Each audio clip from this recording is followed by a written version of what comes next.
Díomh agus fáilte arás to the Crazy House Prices podcast with me, Ciarán Mulqueen, where we explore the madness of the Irish housing market and try to make sense of it all. On today's episode, we have Seán Keys of The Currency. He is a leading expert on the housing market and he joins us to discuss his predictions for where house prices are going to go in 2023, some of his solutions to trying to make housing more affordable, and I will give you a little spoiler alert. He predicts a massive drop in house prices. So get ready to dive into the nitty-gritty of the Irish housing market as we explore the factors that are driving prices up. Plus, stick around to hear my own thoughts on the recent myhome.ie report about house prices, where I think they're going to go. This is all coming up on this episode of the Crazy House Prices podcast.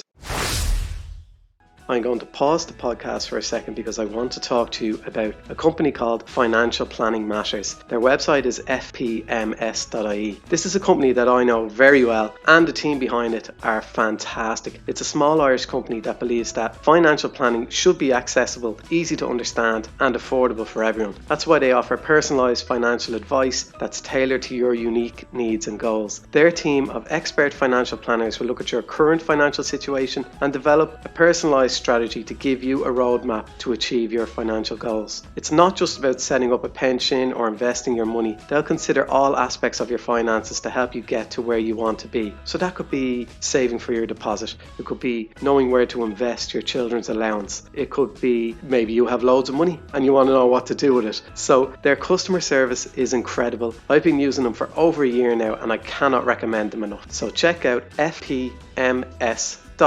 Now, back to the podcast.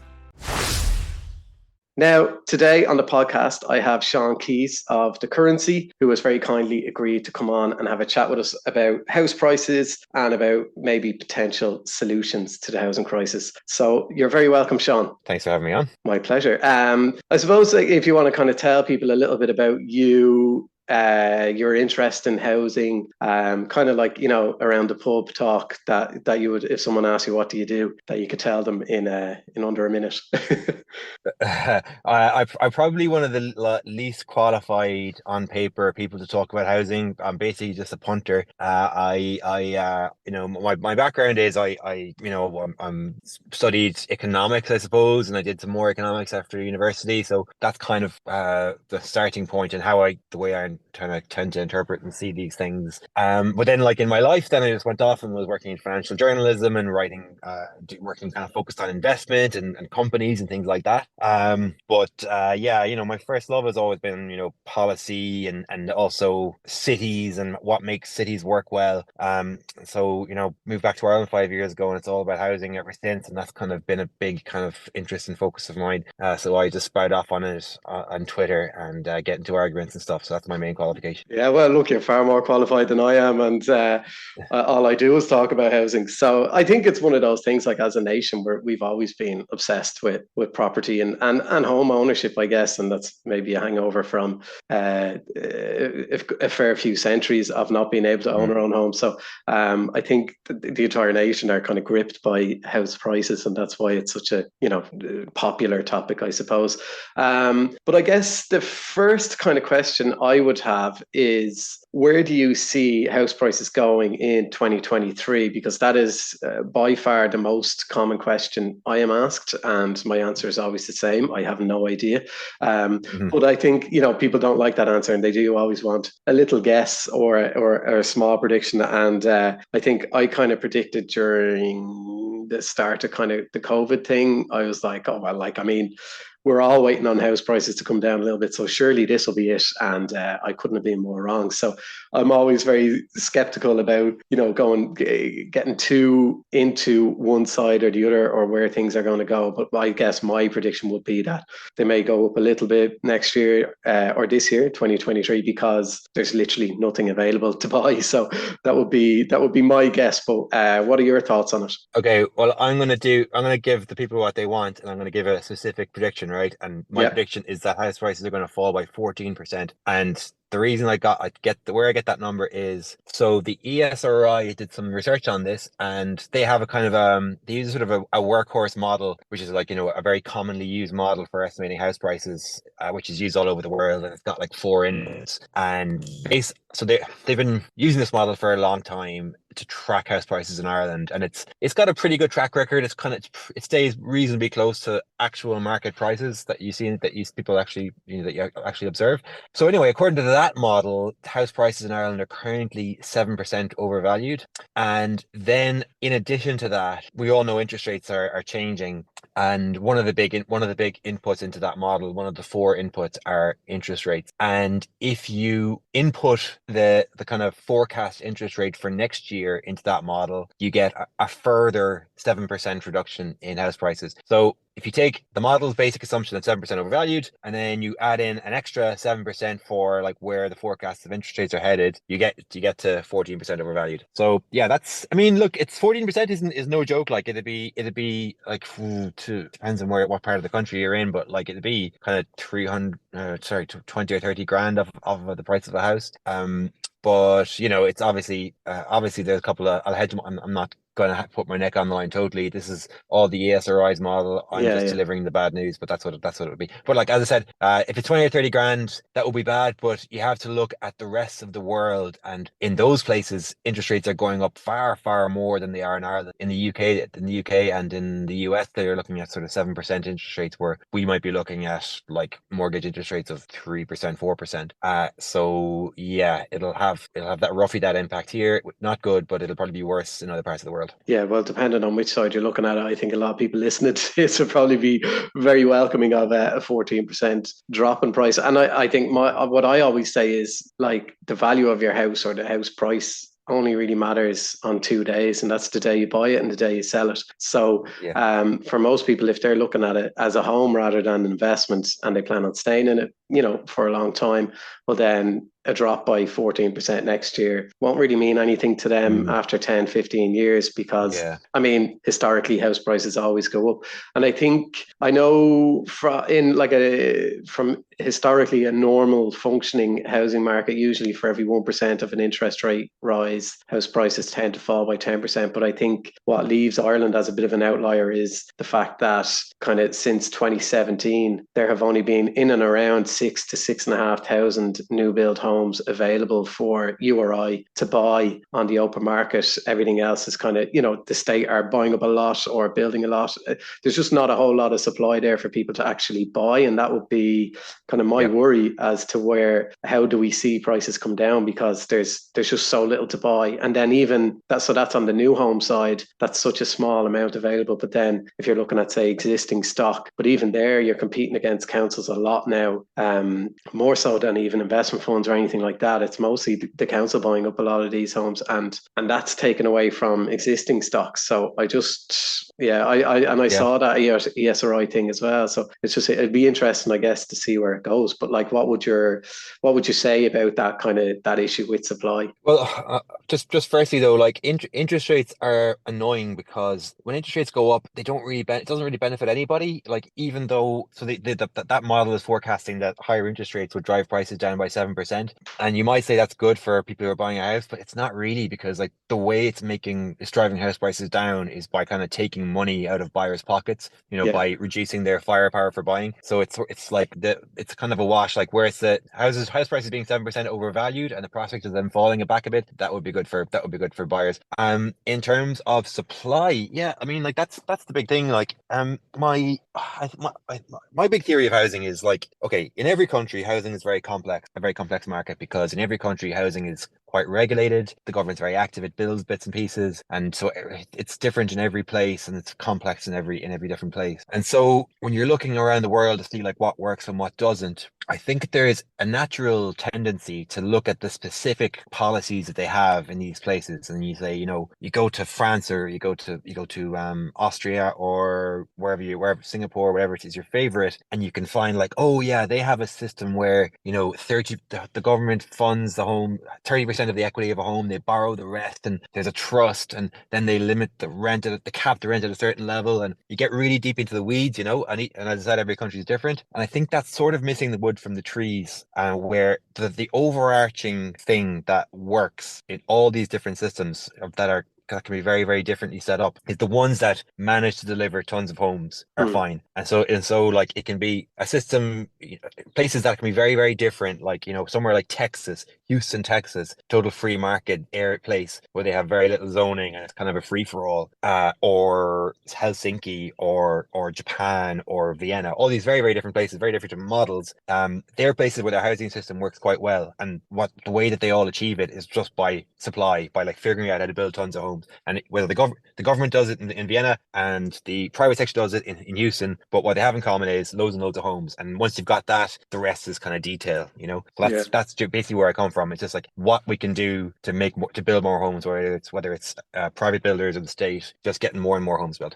Yeah, and I've spent a good bit of time in Vienna because my in-laws lived there for a few years, and a massive percentage of people there are in that Vienna model, that kind of cost rental housing scheme that they have over there. I think I can't remember the figures off the top of my head, but it was a huge, huge percentage of people, and it's not just it's people that like teachers, it's doctors, it's whoever, and that's kind of like Mm. it seems like a pretty good model. I think another thing that I'm hearing a lot as well at the moment is going back to interest rates. And as you said, when interest rates go up, people's repayment capacity goes down. So they're not able to get a mortgage for as much, which in turn kind of helps bring down house prices when demand is kind of stunted a little bit. But that means that people maybe like, so let's say I'm on a fixed rate for 4 years at 2.1%. So my mortgage is very affordable for us, especially compared to what we'd be paying for rent around here.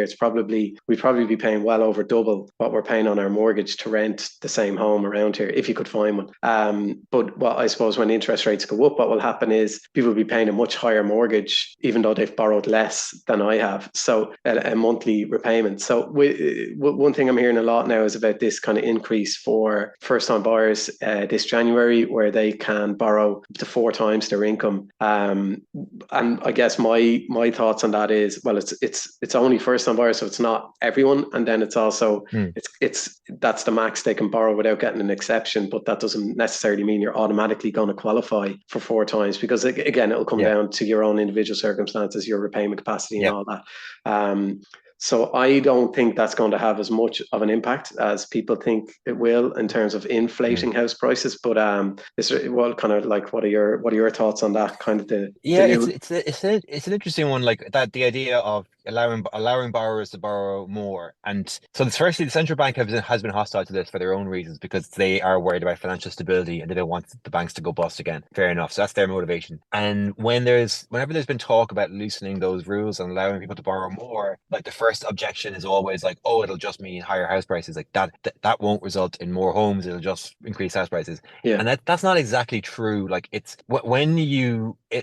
partially true. If you allow people to borrow more money, yes, it does drive up house prices, but it also results in more homes being built. It's kind of a mixture of both. So you kind of, if you compare like our current housing crisis to the 2006 housing crisis, if you want to call it that. 2006 house prices were very high and expensive and unaffordable. But what was different back then was that credit was really loose, like anybody could get a mortgage. So it was sort of a different type of problem. There wasn't exactly a housing shortage. It was just that the prices were super, super high and way, way more was getting built. Hmm. That's why I think there is a balance to be had. Of course, you can't just keep turning the taps up, allow people to borrow more and more and more and more. At some point, it just turns into totally prices and you're not helping anybody. But I do think that where we had been was maybe overly restrictive. It was much more restrictive than the typical European countries. So I think allowing people to borrow a bit more, maybe yes, have a bigger mortgage, but like you'd rather have a slightly bigger mortgage on a house that you have than not have any house at all. And I think that's probably a better balance to strike. Yeah, I think it would probably be better if there were more rentals, but the fact that there are no rentals, like well, if people are able to borrow more, yeah, their mortgage would be bigger. But like, say, we got an exception to buy ours, so we borrowed 4.5 times our income, and even at that, like our monthlies are still very affordable for us.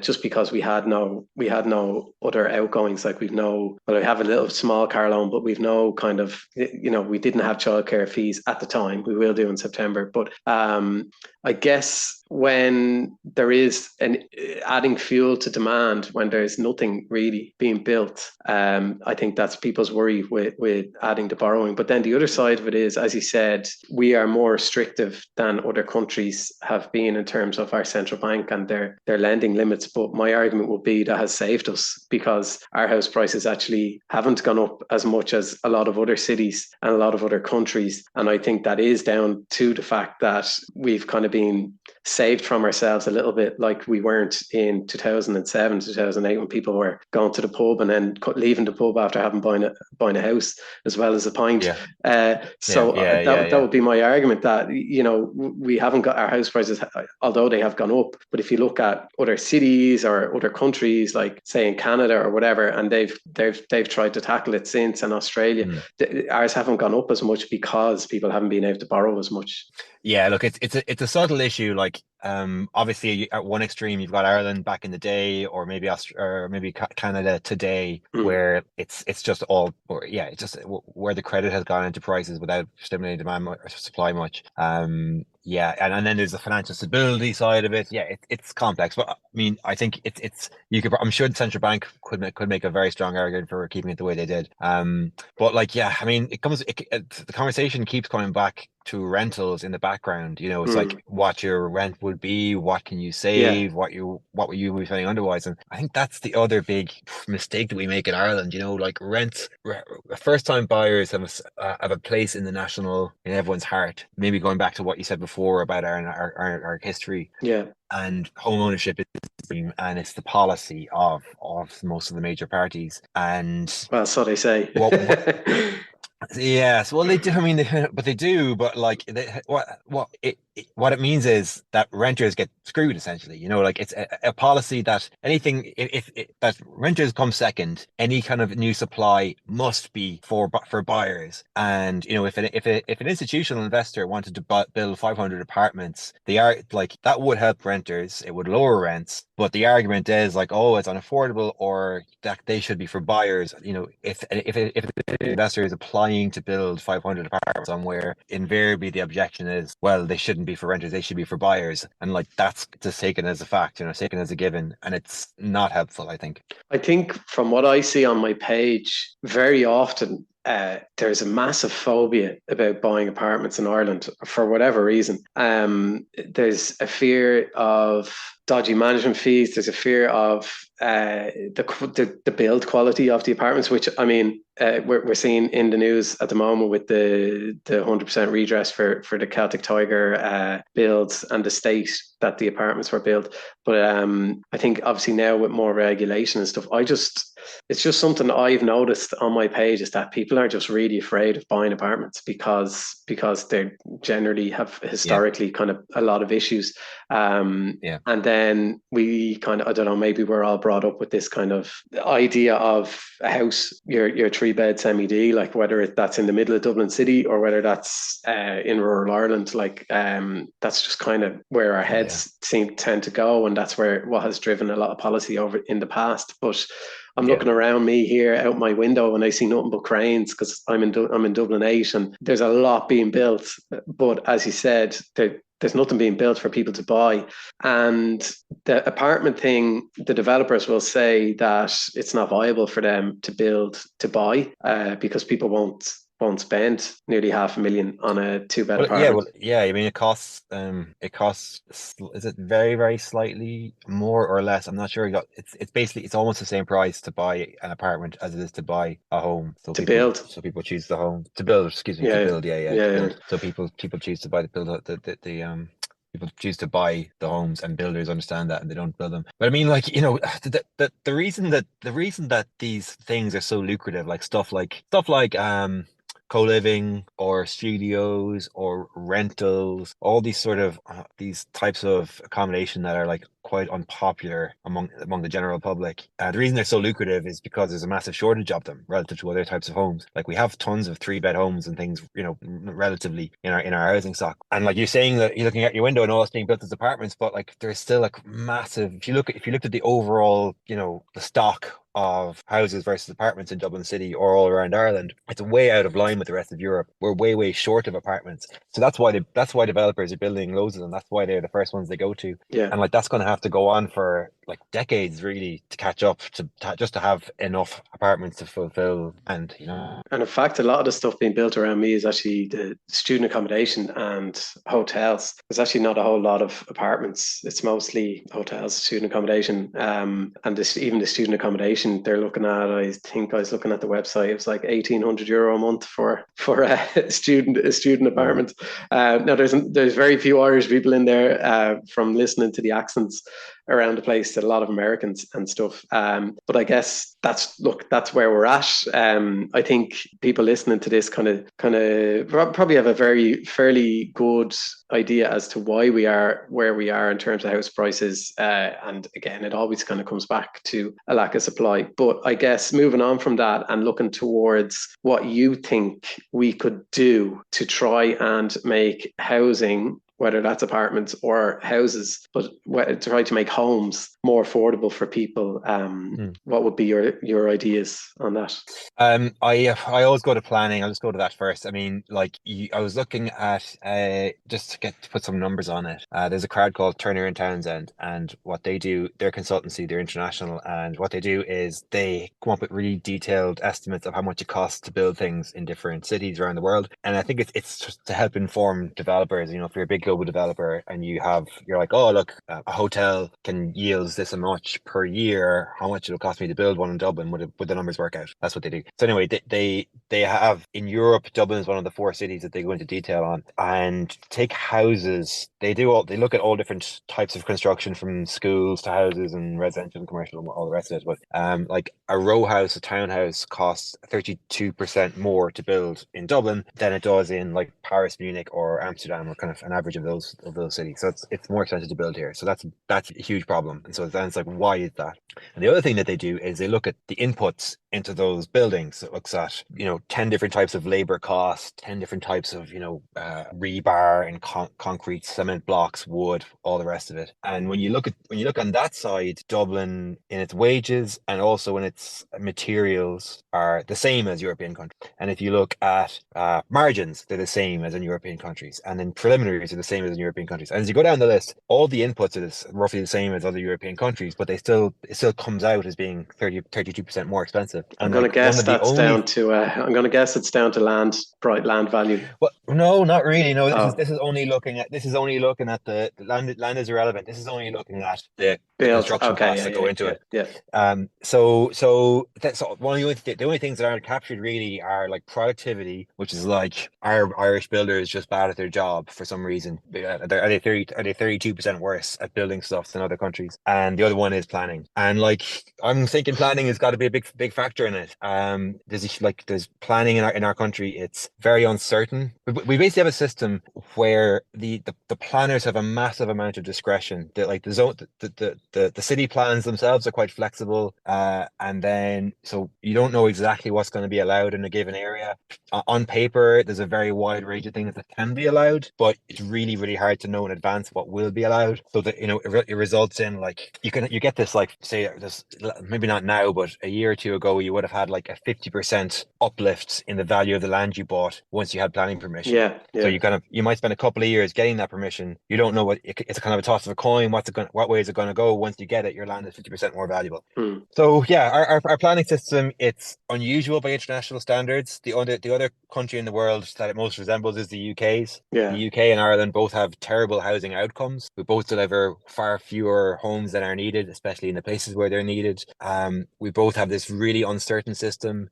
There are other countries and other models and other ways of doing planning that are perfectly incompatible with what we want from our system, where they listen to the public, they are planned in a lot sensible, logical way, and they result crucially in affordable homes. And I think that's what we need to be looking to. That would definitely be my list of what we're looking at. So that's top of your list. And even though there is planning approved for, what is it, 40,000 homes or something that hasn't been commenced, I guess a lot of that comes down to, like what you're saying, there does tend to be a lot of speculation on it. That people, a company or a person might buy a site, get planning and hold on to it then and try and sell it. Like there's one across the road from me on Cork Street that's is up for sale now. It's been derelict for decades and it's up for sale now with planning for, it was the last one, I think, to get the planner permission for co-living, that kind of thing.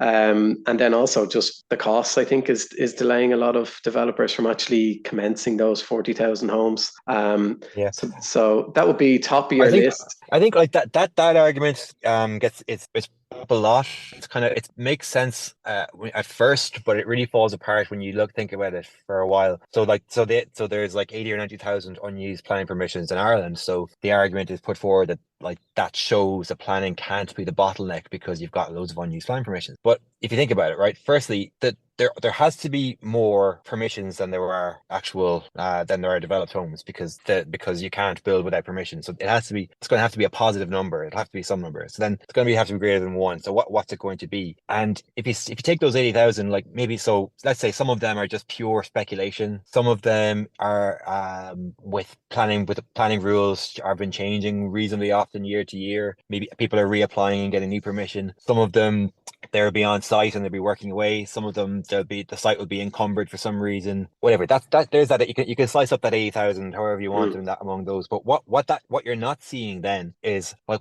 how many homes would have permission if the system was looser.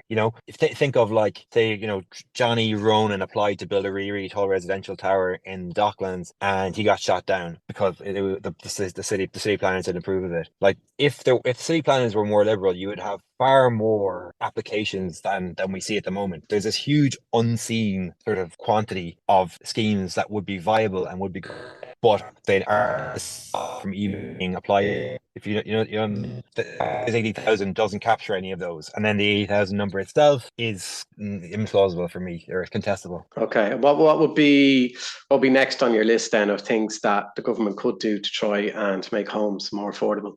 Um, so I'll stick with the planning because just to go into a bit more detail on it, like the big problem is that people don't like development near their homes. They don't like the wrong kind of development near their home, and they have a say, like you can't just run roughshod over them. So it's like how do we thread the needle of building homes so that the people who don't have homes can have somewhere to live, but also not pissing off or annoying the existing homeowners too much. And there's an idea called street votes, which I think is a good way of threading that needle. And the idea is your little local area, just your street on its own, can come up with a plan for what's allowed on that street. And you could say, if it's a street of 2-bed semi-Ds, you could say, okay, we will allow it can be a 3-bed terrace. You can put an extra story on your house, or you can maybe knock it and build a 3-bed townhouse on the site. And something that's sort of not too objectionable that the street are going to dislike it. And then you put that to a vote on the street, and if the street likes it, let's say if 60% of people or something like that go for it, then that becomes the planning rule in the street. And the reason that people might think about actually saying yes to that is because if it gets passed, they have the right to develop their home at that in that way. So if you're thinking about it, if you're like living on Bird Avenue in Clonskee and you've got a third of an acre and there's a semi-D sitting on it, but if you were allowed to build a 3-bed terrace or something on it, the land and the home would be way, way more value. So by saying yes to greater density, you would get some of the benefit of that. So it's a way of giving locals the benefit of extra development in their area, so that development becomes kind of a win-win. Locals get something from it, and the people who want homes get homes. That's what I'd be looking at. Okay. And would there be anything else you would look at? What about, say, the state becoming the developer, which is something I think would be good. So cutting out the developer, say, and I know they've done it down in Cork recently. That was kind of in the news, and it's something that we have done well in the past, but we haven't done for a few decades, really. which I think would be a good idea. But Like say on state-owned land, and they hire out the builder, they hire the contractors. But then I guess the argument is they can't build a hospital without going 3 billion or whatever over the cost. So that would um, be the worry for people, I think. well, I mean, we have our AHBs, and Yeah. they're like they're flat to the matter. I think like if we had an extra two or three AHBs, I don't think we'd have two or three times more houses. I don't think that's where the bottleneck is at the moment. And like just like it's not I'm not an expert on it, and if I'm not an expert on like I've listened to stories about how Singapore and how Vienna did it. Mm. Look, if whatever works, if there is ways of ramping up the government end of the market, if there's things that we're not trying, I'm all for trying them. But I just think that you need to lift the blockages across the system, make it easier for both the government to do its work, the AHBs to do their work, and private developers to do their work. And I think if you did that, you'd be surprised at what the government could achieve under our current system, what the private developers could do. So yeah, and I mean, what else would I say about that? I mean, another one is just you talked about councils sitting on land Mm. that's not being developed. An obvious solution is to have a land tax, and we've kind of got a Maria version of it coming through, like a zoned land tax. Yeah. But I mean, if you just very simply had a tax on land, boom, or maybe have an agriculture, but like a very simple I'm anybody just going to cut over you there, with Sean, because your audio is gone. You sound like a robot.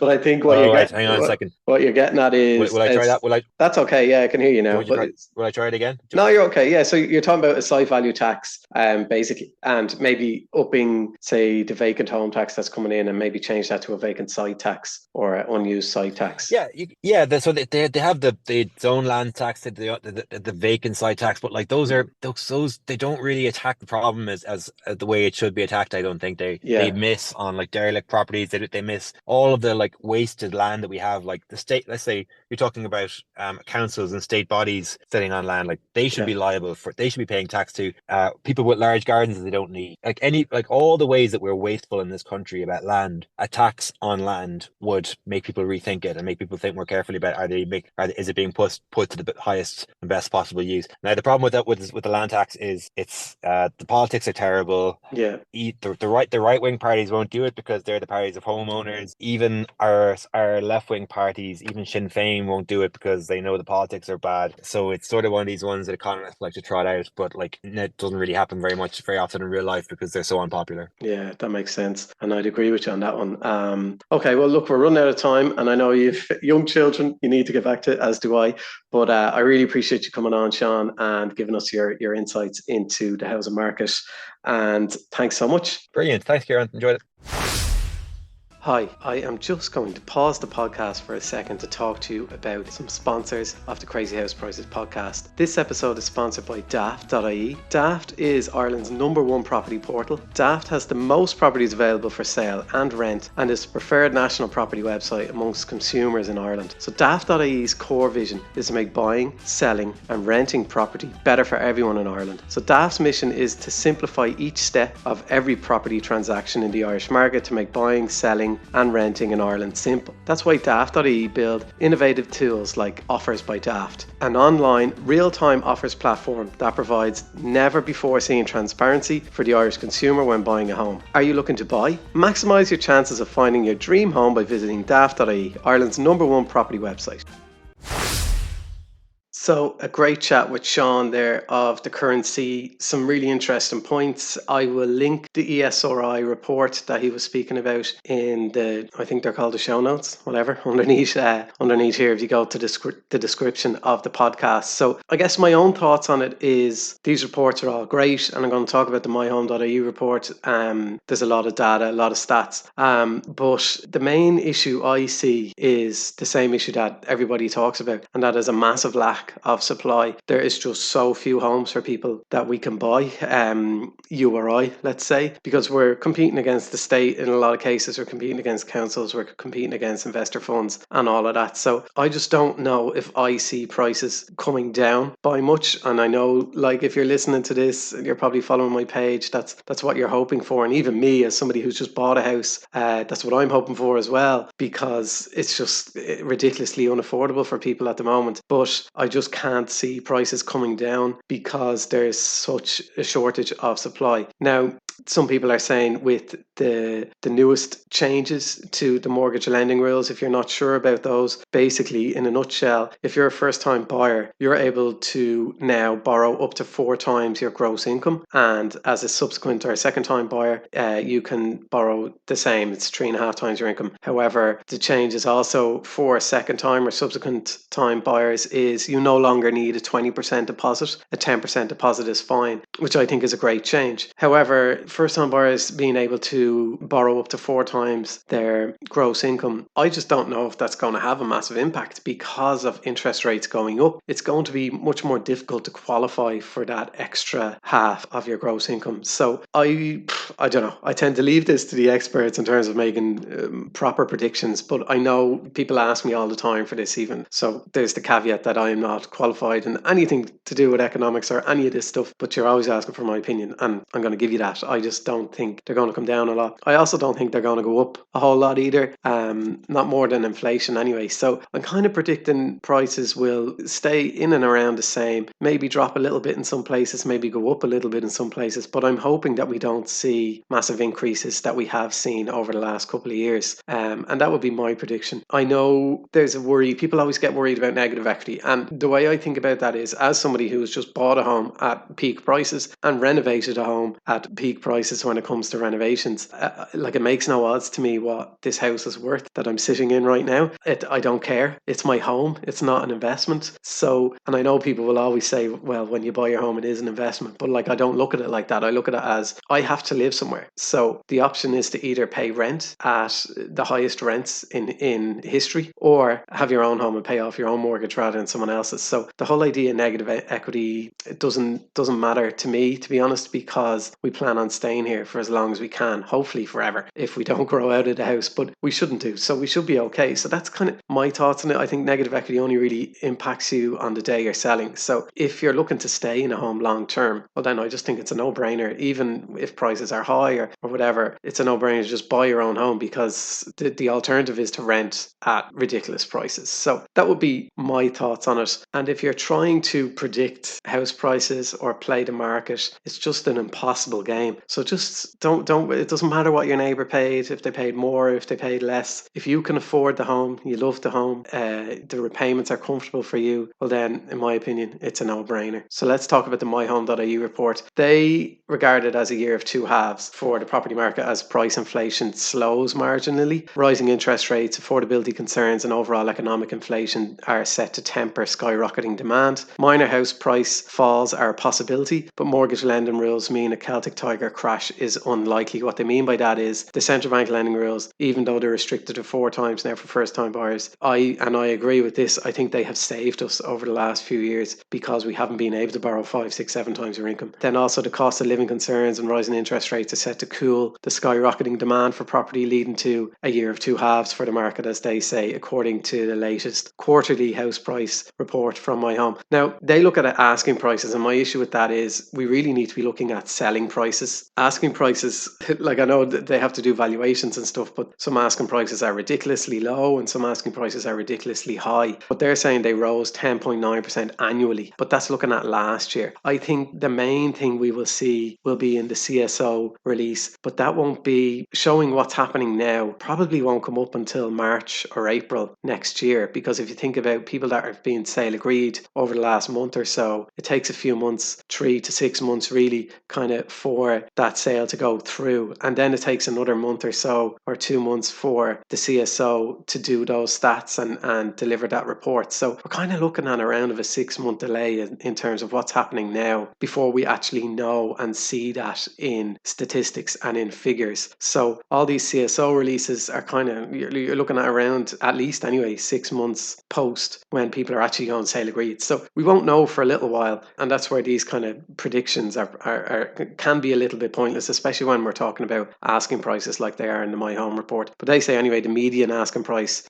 for new houses was 320 grand, and in Dublin at 403 grand, and elsewhere at 270 grand. The number of properties for sale increased to 12,700 in June 2022, and that's up from 11,200 in March. So again, we're looking at kind of 6 months ago, but they did say the average time to sale agreed in Q1 was 2.6 months, while the average mortgage approval rose to 283,700. The average time to sale agreed, 2.6 months for a house going on the market to then go and sale agreed. That's not the time going from sale agreed to sold. So again, we don't really know exactly what the sold prices are yet, but it will be interesting, I think, and we should hopefully see those figures maybe towards March or April. But from what I'm seeing anyway on the page, people are very wary, both estate agents and buyers and sellers, and that's kind of where we're at the moment. Everybody's a little bit on edge about house prices and worrying about where they're going. So keep following the page. Check me out on Instagram's Instagram